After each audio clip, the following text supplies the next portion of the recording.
Hello, everyone. This is Tom Fox back again with CJ Goodwyn for another episode in our series. Welcome back, CJ. Thanks, Tom. Thanks for having me. So, today we're going to focus on the current film you have in production, Mare of the Night. I wanted to start with asking you what's the inspiration behind this, or at least the initial idea for the story part of this production? Yeah, so Sherlock Holmes, Mare of the Night. I'm a Sherlock fan, and my idea basically came when I was researching with author Conan Doyle's work. Is Sherlock in his work was an alcoholic. He did drugs like opium and all these other things, and he didn't always win. In the books, there's times he lost, and there's really great villains and great stories, and a lot of the stories were very horrific as well, which sort of drew me to that material. And so I'm like, okay, there's been a ton of stuff that's been done on Sherlock Holmes. So with my spin on it, I was like, what if Sherlock Holmes was a real person? Like he wasn't made up, but he was real. And he went through this for 40 to 50 years of his life, dealing with murderers and serial killers and just seeing horrific things happen in front of him, and to his friends and family members around him. What would that do to a person? What would that look like? So that really intrigued me and kickstarted the story of kind of what that would be. And then it's like, well, what hasn't really been done in the Sherlock world? And so I started going down that aisle as well. And one thing that stuck out to me was Inspector Lestrade. I feel like he gets picked on a lot in the books and in the movies nowadays, and he just never really had a good backstory or origin of like, where did he come from? How did he get started? So that really intrigued me. And so that's in my films as well, where he's been connected with Sherlock for a very long time. And that really made for good storytelling. I really liked that. And because Sherlock Holmes in my film is a real person, I was like, what else can I do? And so then I was like, it'll be very interesting if author Conan Doyle was one of the characters. And so I brought in an author Conan Doyle for the film where it relates to what's going on in the movie. And it's a very unique, different twist on the take of Sherlock Holmes. And it's different. If you're used to seeing Sherlock Holmes show really no emotions, that's not this film. We really show what he goes through and the brutality of what that would look like. So that's basically what the film is in a nutshell. It's just this person's life of helping the world, what a true hero goes through. They help people, but on the inside, they're being torn apart because no one's really helping them. So it's a tough movie.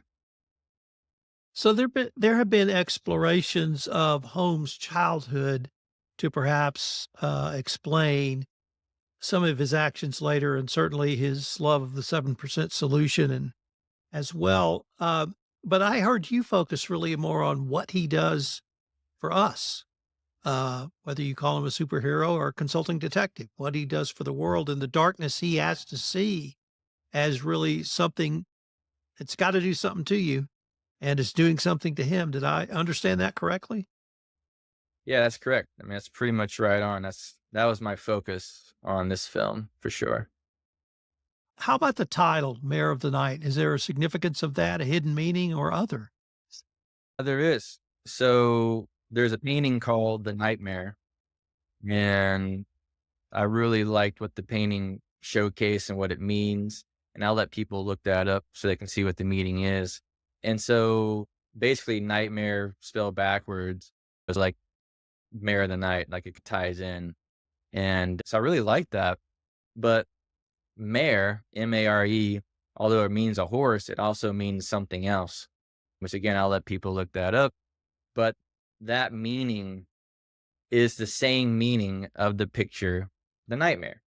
And so it just made sense for me. I really liked what the meaning was. It's a hidden thing for people, which I just revealed, but it's okay. It's a little Easter egg for people. It's just the title of the film. And I think it would give them even more insight of what this film is if they actually knew what the title of the film meant. It just tells you like, okay, we're fixing to go down this pretty dark rabbit hole. And that's what it is. That's what Mare of the Night means. And I have reference of it in the film. We have the picture in the movie. I had an artist draw it for me. Actually, my brother, Michael Goodwyn, who's an artist and he's an art teacher. He drew that for me. That's in the film. But yeah, it's a really cool nod to that. And I have other cool nods in the film too from famous artists that we replicated some scenes. It's another thing that I wanted to try to do with this movie. So,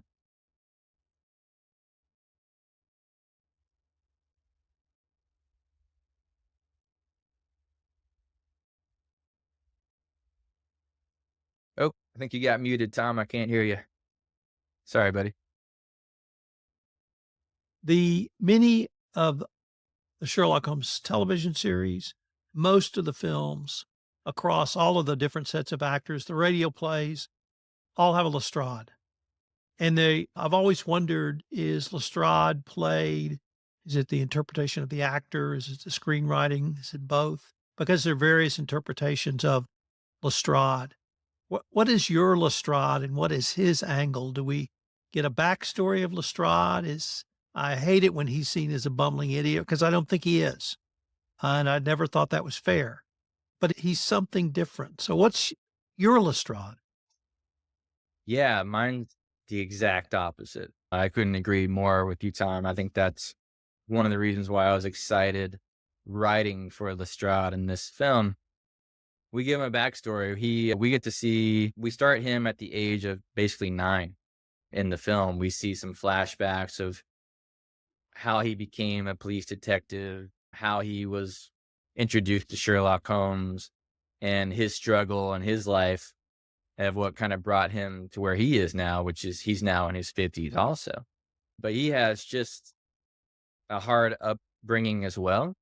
Just like Sherlock dealing with all this stuff, Lestrade was right there dealing with it as well. So he's seen a lot of evil, dark things in his life. And it just made sense to me that these two would be connected on that journey. If Sherlock's dealing with this, so is he. And so I definitely combined them together in a lot of moments in the film.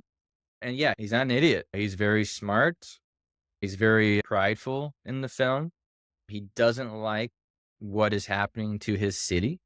He talks about plagues and Jack the Ripper. You think they're a problem? No, they're not a problem. This is the real problem. And he goes into like the politics side of things and people starving, just real issues. Whereas like Jack the Ripper is really just entertainment for the public. Some guy that kills 6 or 7 women that are prostitutes compared to thousands of people dying of starvation on the streets. I mean, that's the real evil here. But people get distracted with that sort of evil entertainment. And he really touches on that in the film a lot, which is really cool. And I really like his character. He's by far one of my favorites in the film. It's really fun writing for him. And Ian Reid, he's the actor that plays him. And he's British. He lives here in San Antonio. And I mean, he's just perfect for the role. I mean, I think he's one of those characters, Hugh Jackman as Wolverine. Like, you don't see anybody else playing him. And for me, Ian was that guy. Like, he really just tapped into what I was wanting for that character. So I'm really excited for people to see his performance. What were some of the biggest challenges or most challenging part for you of bringing this story to life, CJ? I knew I wanted to go even bigger and better than the last time. With the film, there's obviously psychological horror effects with Sherlock Holmes. He went through a lot of things, and so he has basically some nightmarish type visions that happen to him. And I really wanted to make sure those made sense. They just weren't like there to scare people. It was tied in with his past. And so being able to connect the dots by adding some horror elements with the story was challenging and fun because obviously we work on a very low budget. And so what can we still bring that's going to have an impact visually, also to the story that helps make everything stronger and better? And so that was a real challenge. We make it rain inside the house. We have people hanging from trees, playing violins, which you can see in the trailer. And so it's just like, how can we keep raising the bar to make this fit in the Sherlock Holmes atmosphere and world and really shock the audience in some of these moments? We don't hold back on some of these moments. It's can be hard to watch on some of these things, but I also wanted it to be able for people to relate to them. So in a lot of ways, when you watch the film, There's so many good characters in the movie that you're going to be able to relate to probably one or two of these people just through your own lives and the struggles and pains, whether you've, man, lost someone, had addiction. I mean, whatever. I mean, it's all in there. And so you're going to be able to tap into what he's feeling. And I think that was very important to me, but it's also very hard to write. I mean, there's moments as writers when you're doing stuff and you're like, man, am I taking this too far? But in my mind, I'm like, no, I think that is what makes the film great, is going over that threshold and really telling the truth. Let's not sugarcoat this. Let's not hide the truth. Let's show what the truth really is and what you would really go through if this happened. And so was what I did when I was writing. And I mean, there's moments where you're getting, teary eyed writing because you're just seeing what it does and what it does to you. Yeah, if you're a writer or musician, a lot of times you write about what's happened in your life or what's had an effect on you. So let's not get this wrong. There's a lot of stuff in the film that sort of came from my own life or things that I have seen or things that have happened to me. So, So most of the books I've written have been in the nonfiction realm, and I've written 2 fiction books. And my process is I sit down, close my eyes, and it all plays out in my head. And all I do is transfer what I see in my head through the keyboard. Is that your process? Do you see it in your head? Do you make it up as you go? Do you have a different process? What's your sort of creative process for getting the story down on the screenplay? yeah, I think it's similar. I have something where I could literally drive from San Antonio to Kerrville, which is about 45 minutes. And within that time, I can create a story from beginning, middle, and end and just see it play out. Like very important key moments in those movies that would get you from point A to point B. Then it's in my mind, is that what you want to tell? Is that what you want to do? Can you see that being something you want to take on for 3 years? And I kind of cycle through that until I come across a story that I do find, like the Sherlock Holmes one. And then once I do, I will find pivotal moments of what's the heart of this story. And I literally start there. So for Sherlock Holmes, about the 2 hour mark is what I wrote first for the film. And it's a very heartfelt moment in the movie. And that's where it stemmed from. I'm like, all right, this is it, man. This is the heart. And then I just build out from there. I don't really go in order sometimes. I try to, but really I just write what I think would really work well for the film. Sometimes it's just like scenes. And then I just start connecting dots to make it connect and work within the story that I'm telling. Unfortunately, there's times where you write a scene that you think is awesome, but it no longer fits into your story. And so you have to say goodbye to that. And then maybe I'll use that in another movie and just change some of the characters' names or something. But yeah, I think my process, I will literally just write what I think is a really great scene for those characters, where it's still telling the story that I want to show or tell. But I don't force anything. I don't just sit down like, all right, I'm writing today. For me, it really has to hit me. And then when it does, all right. So I might go a week without not writing anything. And then I could go for 2 days straight and write 40 pages. Yeah, it really just depends what my mind is thinking in that moment. But I don't force it at all. It's very, just has to hit me in the moment. I did that with the short film we recently just did called Miracle. I wrote the script in 2 hours. Yeah. And sent it off to the executive producer, Kayla and John, and they loved it. And then 6 weeks later, we made it.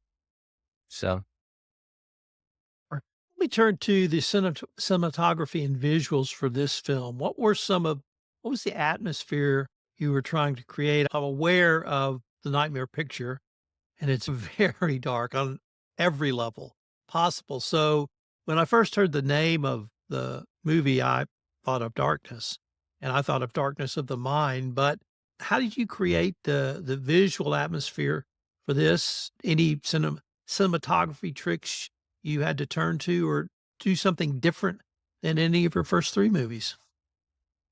yeah, I think the main difference with this one is I actually took on the DP cinematography role, which I haven't done on my previous films. I just knew like visually how I wanted it to look. And so I just took that on. And going into the film, I knew it was going to be lit a lot with natural lighting, like candlelight, firelight, things of that nature. And then obviously just sunlight. And so getting used to that, practicing that at my house with the camera that I have, the camera I have, it does pretty well on nighttime shots, which obviously helps. And so it's just learning those basics, learning how the light moonlight. We knew it was going to be a dark scene. We knew there was going to be a lot of fog effect. So we had a lot of fog in the film, which is always a big challenge. And we had our challenges with that for sure, because the wind does whatever it wants with fog. So it's going to be challenging there. But yeah, just visually, man, I really wanted to look and feel how Sherlock Holmes felt. And so like his house, which was built like in 1900 on Derek Meyer's property or his family's property, it's run down, it's beat up. It looks like it's broken. Like it fits who Sherlock Holmes is. I wanted to showcase his past cases through artwork.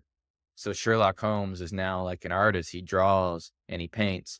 And so we have what I call his art room or study, where we have hundreds of pictures and paintings from his previous cases, which helps show tell what he went through just through artwork. You can't touch on every single case that he's done, like the Hound of Baskerville and all these other things. We don't talk about Hound of Baskerville, but the Hound of Baskerville is in the art room. He walks by it, everyone sees it. So that was really fun. I really enjoyed that, bringing that to life, because it just helps tell his story even more without even having to talk about it. So just really those small details. And of course, our villain party. Our villain party is a huge curveball in the film. We had 100 extras out there, and that's going to tell us the backstory of our villain, who Michelle Masker played, and she did a great job. She's a great actress, and that was just another thing that I wanted to bring to the film, is bringing in different types of villains to this universe. And she's original. She's a new character. So that was fun also. How about the sound and music for this movie? Is it similar to themes you've worked on your prior productions, or did you have to go in a different direction for this one? So with the sound and music, I actually just got done 4 or 5 days ago with my composer, Antonio Guidanti. He lives in Canada, and we've worked together on our last three features. And we sit down, we go through the movie, and we just talk about how we want to score this film and where the sound effects will be, which is another exciting, fun part of the process. And then he goes off and he starts writing and creating the music. So as of right now, I haven't heard any music for the film. That's the last process of the movie. And he's working on that right now. But it's going to be a different sound than past films. I think we're trying to find a sound that, again, just fits with the environment, just like the set pieces did. How does the music help tell this story? And we have some really cool ideas. It's going to be very haunting type music. There's sad music. But one of the things we wanted to touch on is, look, obviously Sherlock Holmes uses a violin. So we wanted to have that in there just to pay homage to that character. It makes sense. They use the violin for Sherlock. And so that's the thing that you'll hear in the movie. But it's going to be very haunting. I mean, but also beautiful. It's hard to explain. It's just like one of those haunting beauty type sounds. And I'm excited to hear it. Antonio's working on it right now. So we'll see what he comes up with. So throughout your filmmaking process, you talked to us about the actors you've worked with. If you now have a group, a core, or even a few actors you've worked with several times and you're comfortable with them and you feel like you can communicate your ideas to them and then they can put their spin on it, or how does that part of the process work for you? For sure. There's definitely a few people that I normally speak with my stories and get feedback or their input of what they think. By far, the number one person is Les Best, who I mentioned earlier. I've worked with them on 4 features now, and we're on Eyes of Rome, and I think we're getting close to being done filming. I'm like, hey, Les, you interested in playing Sherlock Holmes? I think I got a story. And of course, luckily for me, he was. I mean, it's hard to turn that down, but he was excited for it. And I told him what the story was. And he's like, yeah, that's very different, very controversial. And he liked it. But yeah, I actually speak with Les probably twice a week. We just talk about films in general, our film, what's going on with the process. We spoke about what needed to be done with the character, what I was looking for, and how far we were going to push this character. And then he brought his ideas too. It's just a really great collaboration. And I think that's what it takes to see really great performances on the screen. Because once we start filming, there's not much time to really collaborate on set, especially if you're in an indie film. You have to do that all in pre-production. So we had a lot of meetings. But Les would be probably the one that I go to. He's my number one I go to all the time whenever I'm talking about films, whether it's the ones he's a part of with me or just other films that I'm doing or working on as well. But that was the process also with all the actors, just in general. 3 to 4 months of us having phone calls, Zoom calls, readings, and just finding characters. But I always say also, like, it's still up to the actors as well. It's part of their job to go find this character and bring them to life also. I can give them a lot to work with, but they still have to go do their work. And that's fun for them. They enjoy doing that, and they come back and they ask me questions, which is great. Where did my character come from? What's their motivation? If it's not already in the script, things of that nature. So, but yeah, man. So when do you hope to have Mare of the Night premiere? And give us a little preview of when we might actually be able to see it commercially. Sure. I mean, we're very busy right now behind the scenes. We're looking at booking theaters all over the country. Right now, we do have a handful that are looking like it's going to get greenlit here within the next couple of weeks, which is exciting. We will be showing it in Kerrville. I'm working with a company right now. Just haven't got the contract officially signed, but we've definitely had the green light through email and just phone calls. So that's gonna happen, but I don't want to jump the gun and say it without a contract. But that's looking to happen around the end of February of next year for Kerrville. And then we're looking at doing the San Antonio sort of premiere early February. So really the film will get released starting probably early February in San Antonio.